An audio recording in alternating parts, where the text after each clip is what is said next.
Na mtazamaji wa TBC2, mimi naitwa Pius Nkanabo na leo tupo jijini Dodoma. Lengo ni kuzungumza na wabunge kufahamu yale yote yaliyofanyika majimboni. Hapa kushoto kwangu nipo na mbunge wa viti maalum mkoa wa Iringa, Rita Kabati. Pengine habari ya kwako? Salama kabisa. Hebu tuambie, kwa kipindi cha miaka 5 una neno gani la kuzungumza na ni mambo mangapi yaliyofanywa katika awamu hii ya 6? Mimi kwanza nishukuru sana. Hii awamu ya 6 ya Mheshimiwa Rais wetu Daktari Samia Suluhu Hassan, kuna mapinduzi makubwa yamefanyika hasa katika mkoa wetu wa Iringa. Kwanza kabisa swala la maji. Sisi wana Iringa unajua kuna baridi. Lakini pia ndoa nyingi sana zilikuwa zimevunjika kwa sababu wanawake wanawajibika kutoka usiku wa manane saa 9, saa 10, saa 8 kwenda kutafuta maji na wajui kama watapata. Kwa hiyo utakuta wanaume wetu kwanza wanawivu, kaka zangu wa Iringa. Kwa hiyo waamini kama mwanamke ameenda kwenye maji tu alafu anarudi saa 3, saa 4. Kwa hiyo ndoa nyingi sana zilivunjika. Kwa hiyo swala la maji sasa hivi tuna miradi karibu kila kata. Kwa sababu bahati nzuri na mimi ni mjumbe wa kamati ya maji na haya nayo yasema na yathibitisha. Sasa hivi ni maji bombani, maji nyumbani. Hakuna mwanamke anaenda kutafuta maji. Lakini pia swala la maji lilikuwa linasababisha wanawake badala ya kushughulika na shughuli za kiuchumi wanahangaika na maji. Lakini maji pia ilikuwa inasababisha hata magonjwa, kipindupindu na mambo mengine. Vituo vyetu vya afya vilikuwa havina maji. Kwa hiyo kwa kweli kwa swala la maji ndio kitu ambacho kikubwa kwamba ameponya ndoa za watu wetu wa Iringa kuhakikisha kwamba maji yanapatikana. Na bahati nzuri Mheshimiwa Rais wetu hata katika siku ya maji duniani alipata tuzo. Katika Afrika amefanya vizuri sana kuhakikisha kwamba wanawake wengi wanapata maji. Lakini swala la pili ni kuhusu vituo vya afya na zahanati.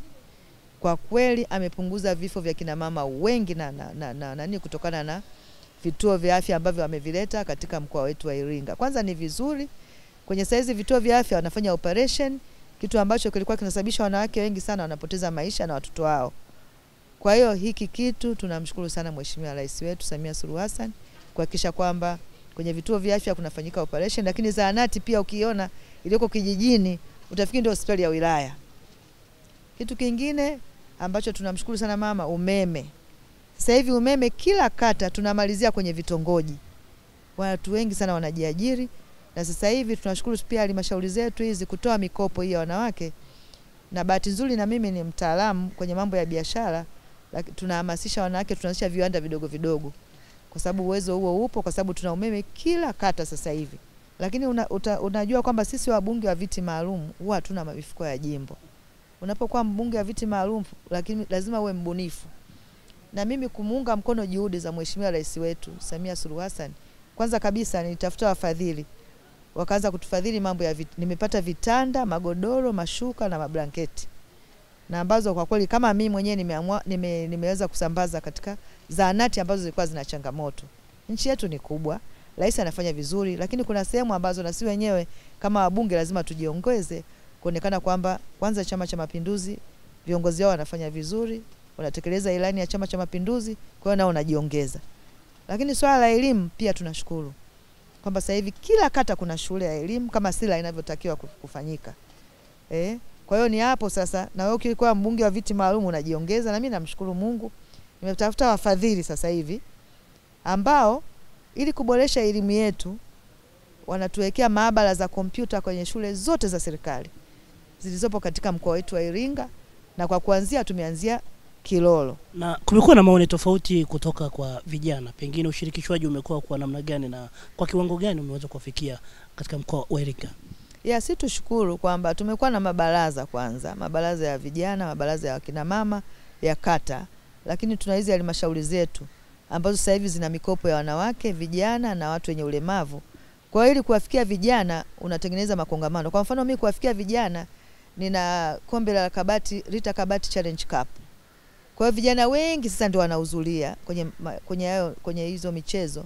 Kwa hiyo hapo sasa tunaweza kuwashirikisha ni fursa mbalimbali zilizopo katika nchi yetu, na tunashukuru sana kupitia hayo makongamano ambayo tunafanya ya michezo, vijana wengi wanajitokeza na vijana wengi sasa hivi wameweza kuchukua mikopo hiyo 5% katika halmashauri zetu, na unaona wengi wameanza kujishughulisha. Kwa hiyo ndio kitu ambacho tunamshukuru sana Mheshimiwa Rais wetu kwa kazi nzuri ambayo akifanya kwenye makundi yote. Tumebakiwa na siku chache tu kuelekea uchaguzi mwezi Oktoba. Pengine maono yako ni nini kuelekea awamu hii ya 6 ya uchaguzi huu? Sasa hivi mtu yoyote muulize kitu chochote, ni Samia Suluhu Hassan katutendea kitu fulani, Samia Suluhu Hassan kafanya kitu fulani, Samia Suluhu Hassan hata kwenye chama, kwa sababu ni mwenyekiti wa chama chetu cha Mapinduzi. Juzi mimi nimekuwa Iringa, nimerudi leo. Mabalozi anasema hatujawahi kutendewa mambo makubwa na Mheshimiwa Rais, habagui mtu wa chini, hachagui, na huyu kweli ndio mama. Mama siku zote anaangalia kuanzia, hachagui kwamba huyu ni mdogo au ni mkubwa, wote anawatendea haki. Kwa hiyo mimi nasema kwamba kwanza nampongeza sana Mheshimiwa mwenyekiti wetu wa Chama cha Mapinduzi, lakini Mheshimiwa Rais wetu, na akiwa mwanamke, sisi wenyewe ametujengea uwezo mkubwa sana. Kuwa rais kufanya kitu kikubwa kama hichi, sisi wanawake tumemwambia tunamuunga mkono, tunakwenda majimboni, tunakwenda kupambana, na sasa hivi wananchi wengi wameona kumbe wanawake wanafanya vizuri. Kwa hata sisi ule unyanyapaa kwamba wanawake hawawezi, sasa hivi haupo tena. Ukienda mwanamke, mwanaume ajipange, kwa sababu anaona wanawake sasa hivi wanafanya vizuri kutokana na rais alivyofanya vizuri sana katika uongozi wake. Nini maono yako sasa? Maono yangu kwamba tuona sisi kwanza viongozi ambao tumechaguliwa na Chama cha Mapinduzi, lakini viongozi wanawake, tunapopata hizi nafasi tutende haki. Tunapata hizi nafasi hata tukiingia bungeni, wananchi ambao wanakuwa wanatupa kura, tunaowakilisha, watuone kweli tunawatendea haki. Kama kuna changamoto basi tuwe nayo kwa pamoja na tuweke serikalini ili waweze kufanyiwa kazi, ili wananchi waweze kupata fursa ambazo wanatakiwa kupatiwa. Mheshimiwa Rita, una neno gani sasa la kuwakumbusha vijana hasa katika kuelekea uchaguzi huu unatarajiwa kufanyika mwezi Oktoba? Mimi nasema bahati nzuri mimi ni mlezi wa vijana kwenye serikali, hata kwenye dini yangu. Mimi niwaambie vijana lazima wajitambue. Vijana ndio nguvu ya taifa. Vijana ndio natakiwa sasa kama ni elimu anayopatiwa, kwa sababu mikopo wamepata mingi hata kwenye vyuo vyetu. Hata kwenye shule zetu zimeboreshwa. Hii yote tunataka tumwandae kijana aje kuwa kiongozi wa nchi hii na afanye vizuri na awe mzalendo. Watu na kwenye nchi za wenzetu, kwa mfano Marekani, mtu hawezi kutukana nchi yake, hawezi kutukana kiongozi wake, anakuwa na uchungu na nchi yake. Kwa hiyo vijana wa leo, hebu wawe na uchungu na nchi yao, waache kuandamana, kwa sababu fursa nyingi zipo. Hawahitaji kupambana au kudanganywa, wasidanganyike. Wengi wamesoma. Mikopo mikopo imeongezeka. Elimu walioipata wawasaidie wale ambao hawajapata. Sasa hivi kuna swala la kufungua viwanda vidogo vidogo. Wale walioelimika, hebu waweze kukaa vikundi, waweze kuwasaidia ambao hawajasoma, wapate ajira, kwa sababu sio lazima uajiriwe na serikali. Unapata elimu ili wewe mwenyewe uwasaidie wengine, hata kuanzisha hata miradi ili tuweze kupata uchumi wa nchi hii. Mheshimiwa Mbunge, pengine vipi ushirikishwaji wa mikopo hii inayotolewa na halmashauri kwa wanawake? Mimi nashukuru sana. Kwanza nashukuru sana Mheshimiwa Rais wetu Samia Suluhu Hassan. Hii mikopo mwanzoni ilikuwa vikundi hewa vingi. Watu walikuwa wanapewa mikopo, kurudika hairudishiki kwa sababu ilikuwa haijulikani imekopeshwa na nani. Lakini Mheshimiwa Rais aliposimamisha nchi nzima, akaweka utaratibu. Akasema kwamba halmashauri zote sasa zipatiwe elimu jinsi ya kutoa hii mikopo ya wanawake. Kwa kweli maboresho yamekuwa makubwa. Kwanza kabisa, kwa mfano kwenye mkoa wetu wa Iringa, wanawake wengi kwanza wamejitokeza kuchukua hiyo mikopo, lakini wanawake wengi sasa hivi hawawezi kupata mikopo bila kupata mafunzo. Na mimi ni mmoja wapo kati ambao natoa mafunzo kwa wanawake ambao wanachukua hii mikopo. Kwa hiyo utakuta vikundi ni vingi. Lakini kitu kingine ambacho tumekiongezea kwenye mkoa wetu wa Iringa, sasa hivi tunawachukua watu wa SIDO, tunawachukua benki, maana kuna mikopo mingine wanatoa benki zetu za NBC, CRDB. Kwa hiyo wanawake badala ya kuchukua zile pesa kama mmoja au kama kikundi, sasa hivi tunaangalia. Kwa mfano, tulikuwa tuna jukwaa la wanawake pale Ilula. Tukawaelimisha kuhusiana na kuanzisha viwanda vidogo vidogo ili zile pesa ili vile viwanda wanaweza pia wakaajiri wanawake wengine. Kwa hiyo wale walichochagua, kwanza unaangalia malighafi iliyoko pale ambayo kwao hawapati shida. Kwa mfano pale Ilula nyanya ni watu hawana soko kwa kupeleka. Kwa hiyo tukaona kwamba wanawake wakianzisha kiwanda cha kusindika nyanya, wakauza tomato sauce, ile watapata soko kubwa sana hata kwenye masupermarket. Kwa hiyo kitu ambacho ndio tunafanya kwenye mkutano wetu wa Iringa, kwamba hii mikopo sasa tunaunganisha halmashauri, tunaunganisha SIDO, tunaunganisha wanawatu wa benki. Badala ya kupewa pesa, wanapewa mashine, wanapewa na pesa za kuanzia kununua malighafi. Alafu baadaye sasa wanakuja kuwasaidia kuboresha zile bidhaa zao ili ziweze kupata soko kwenye masupermarket na kuweza kusafirisha hata nje ya nchi. Kwa hiyo sisi tunashukuru sana, mikopo ya wanawake imekuwa ni dira kwa wanawake. Wanawake wengi sasa wameweza kujiajiri. Wanawake wengi mpaka wanaume saa nyingine wanatuchukia kwamba wanatuona wanawake tumewezesha kwa kiasi kikubwa, na kuna baadhi ya wanawake sasa wameanza kuleta kidogo nyumbani, unajua amenunua gari, amefanya nini kwa ajili ya mkopo.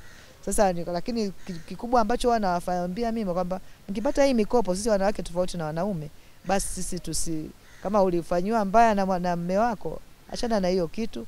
Sisi ni wanawake, lazima tuende kama wanawake, tuwaheshimu kama ndio kichwa cha nyumba, ili ndoa zetu pia zidumu. Na Mheshimiwa Mbunge, mkoa wa Iringa ni miongoni mwa mikoa yenye watoto wadumavu pamoja na lishe. Pengine umepambana kwa namna gani kuhakikisha kwamba mkoa wa Iringa unaondokana na watoto wadumavu na pamoja na swala lishe? Mimi nishukuru sana. Kwanza hata Mheshimiwa Rais alifanya ziara kwenye mkoa wetu wa Iringa, ni jambo ambalo alilizungumzia mno kwamba Iringa mnashindwa wapi? Chakula kipo. Kila siku watatu bora kwa lishe mbaya na udumavu. Nataka sasa nione kwamba mnafanya kitu gani. Sisi tunashukuru. Kwanza viongozi wote wa mkoa, viongozi wa wilaya, halmashauri zote, ilibidi tukae chini sasa tuone tunasaidiaje. Lakini tunashukuru sana, tunaye mdau wetu mmoja anaitwa Asas. Yeye ndio ana kiwanda cha maziwa, na yeye akaingilia kati. Sasa hivi shule zote zinapatiwa maziwa, lakini pia amewawezesha hata wanawake sasa hivi na vikundi, anawapatia ng'ombe bure, alafu wao wanapeleka maziwa kwake. Kwa hiyo pia imesaidia. Lakini kuna elimu ambayo imekuwa ikitolewa sasa hivi katika halmashauri zetu, na kuna ile pesa ambayo inatengwa halmashauri kwa ajili ya lishe, ile sasa hivi inatolewa kwa sababu wote tumeamua sasa tuikazanie watoto wetu wapate lishe. Kwa hiyo kuna uji ambao unatolewa kwenye kliniki, elimu inatolewa, kwa sababu tulichogundua kwamba ni elimu tu ya kutumia kile chakula. Vyakula vyote tunavyo, matunda tunayo, kila kitu tunacho, lakini sasa wanarukolo walikuwa sengine asubuhi anampaka common tu kale mtoto anaendelea na mambo yake, au anampa tu chakula cha wanga, ampatii mboga. Kwa sasa hivi elimu imekuwa kila sehemu. Kwenye mikutano ya hadhara lazima elimu ya lishe iwepo. Kwenye makongamano yote, kwenye mabaraza yetu lazima tutoe elimu ya lishe, na katika mabaraza tunapika mpaka na uji ule wa lishe. Anakuja mtu wa lishe, anakuja kufundisha habari ya lishe. Kwa hiyo imesaidia, tunaona inawezekana. Wakija kufanya tena tathmini, tunaweza sisi tukatoka kwenye swala la udumavu na lishe, tutakuwa tuna lishe bora. Nina imani kabisa. Kwa sababu kwanza kabisa sasa hivi kwenye mambo ya elimu, maana lishe na nini inawezekana hata kwa elimu tukaathirika, lakini tunaongoza kwenye tatu bora, tuko kuanzia sekondari hata shule za msingi, kitaifa tuko kwenye tatu bora. Kwa hiyo nina imani kwenye lishe sasa tumeshaondoka huko. Mheshimiwa Mbunge, pengine ni kwa namna gani mmeweza kupambana? Tumefahamu kwamba miaka ya nyuma kulikuwa hata zile wodi za wanawake na watoto zilikuwa ni changamoto sana. Pengine hali ya sasa ipoje? Sisi tunashukuru. Kama nilivyosema kwamba ukizungumzia habari ya vituo vya afya, ukizungumzia habari za hospitali na zahanati, tunashukuru sana serikali ya awamu ya 6. Imefanya kazi nzuri sana. Kwa sababu sasa hivi tunayo majengo ya mama na mtoto ambao watoto mama analimishana, lakini sasa hivi tumeanza kuelimisha hata kina baba, kuwasindikiza kina mama kliniki, ili wote wapate ile elimu, kwa sababu kuna jengo maalum ambalo linatoa elimu kati ya baba na mama mjamzito na mume wake. Mtoto akikua makuzi yake atakuwaje, akizaliwa anatakiwa vitu gani. Kwa hiyo imesaidia kwamba hata vijijini kule sasa hivi kliniki wa baba wameshaanza kuelimika, wanasindikiza waume zao. Lakini tushukuru kwamba vifaa tiba pia vimeongezeka kwa kiasi kikubwa, madawa. Kwa hiyo imesaidia watu wanaelimishwa na huduma zinatolewa vizuri. Kwa hiyo kwamba hata vifo vya kina mama na watoto vimepungua kwa kiasi kikubwa, lakini watu wana uwezo sasa kwenda kwenye vituo vya afya, lakini hata madaktari, manesi wako kwa kiwango kizuri. Japokuwa hawatoshi, lakini wako kwa kiwango kizuri sana. Mheshimiwa Mbunge, katika haya yote yaliyofanywa na serikali, pengine ni mambo gani ungetamani yaboreshwe na mengine yaweze kuongezwa katika mkoa wako wa Iringa? Kusema kweli, mkoa wetu wa Iringa ni mkoa wa kilimo kwanza. Asilimia zaidi ya watu labda 90 ni wakulima. Kitu ambacho tunaomba serikali ituangalie na iboreshe kwa kiwango kikubwa. Kwanza kabisa kuhakikisha kwamba tunapata viwanda vya kutosha, kwa sababu malighafi ziko za kutosha. Lakini kitu cha pili, barabara zake zipitike mwaka mzima. Kwa hiyo kama bajeti wakitoa katika mkoa wetu, watolee bajeti kubwa sana ya kuhakikisha barabara hasa zile za TARURA ndio zenye tatizo zipitike kwa kiwango kikubwa, ili wananchi wawe uhakika wa mazao wanayoyapata ya kufikishwa sokoni.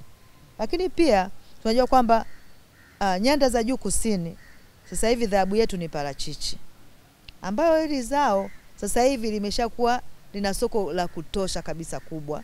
Kwa hiyo kitu kikubwa ambacho wananchi wa Iringa wanatamani sasa tupate bei ya ruzuku kwenye zao la parachichi, kwa sababu bei yake ni kubwa, na istoshe wananchi wengi sana wamehamasika kulima. Unaona sisi tuna mbao, mpaka watu wengine sasa hivi hawalimi tena, hawataki kutena kukuwa na miti ile ya kupasua mbao, wanataka walime tu parachichi. Lakini pia kitu kingine, tupate collection center kwa ukaribu katika maeneo yote, kwa sababu tunaona wanakuja watu wa kutoka nchi nyingine, wanakuja kama kufanya kama sijui ni utapeli au ni nini, wananunua kwa bei gharama kidogo, wakati mwananchi amehudumia kwa gharama kubwa.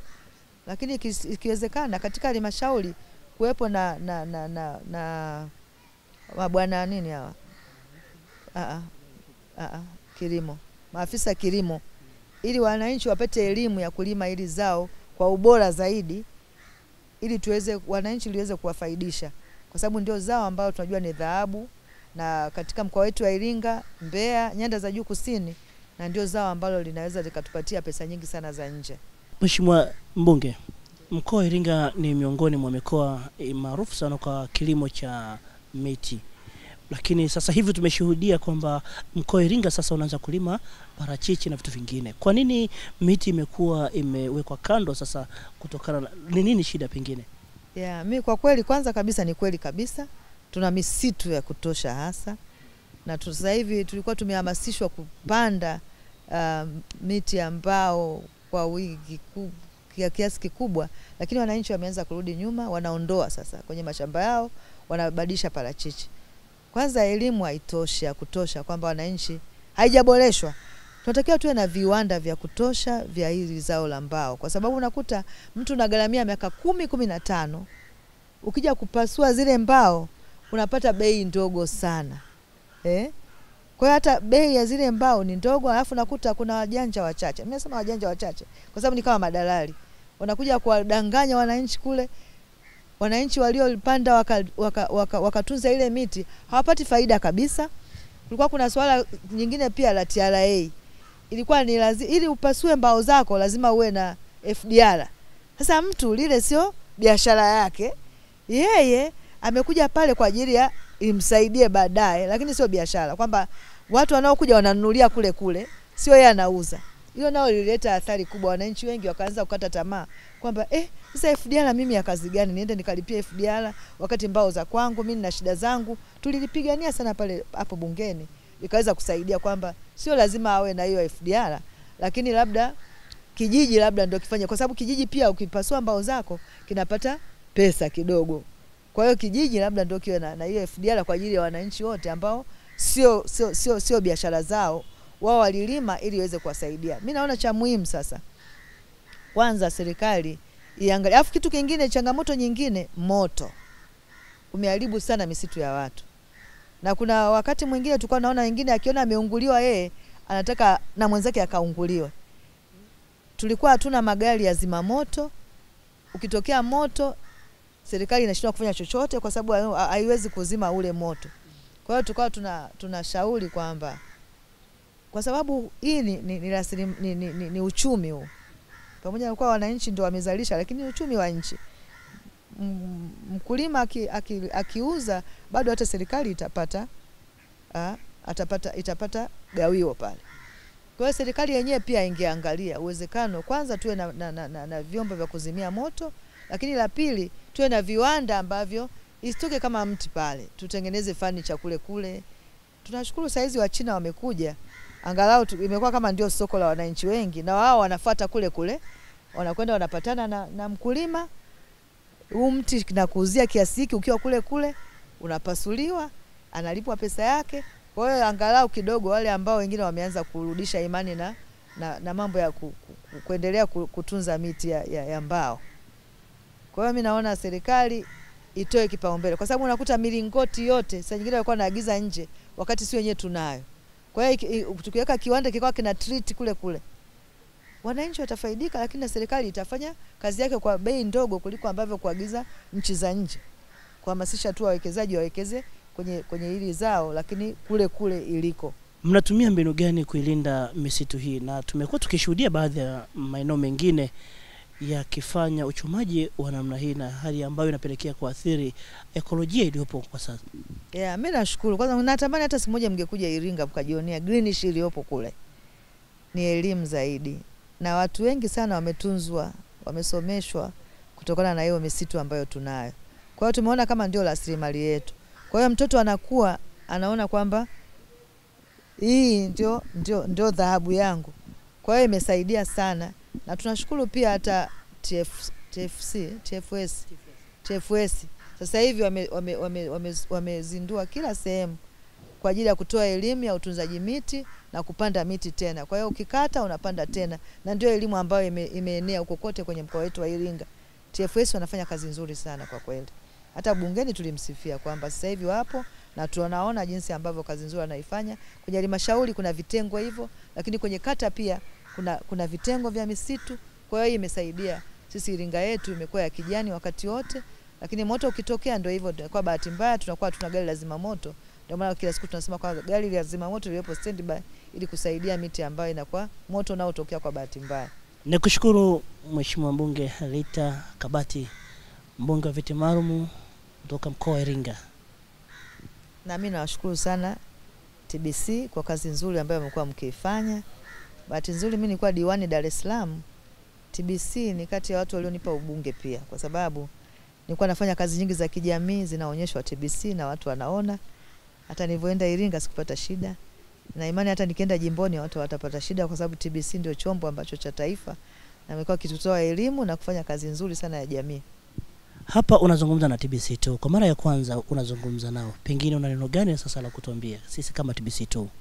Mimi niwashukuru TBC, wanafanya kazi nzuri kusema kweli. Wana maadili na siku zote tunayaahidi ni Mwakalinga pale. Fanya kazi nzuri sana kwenye mkoa wetu wa Iringa.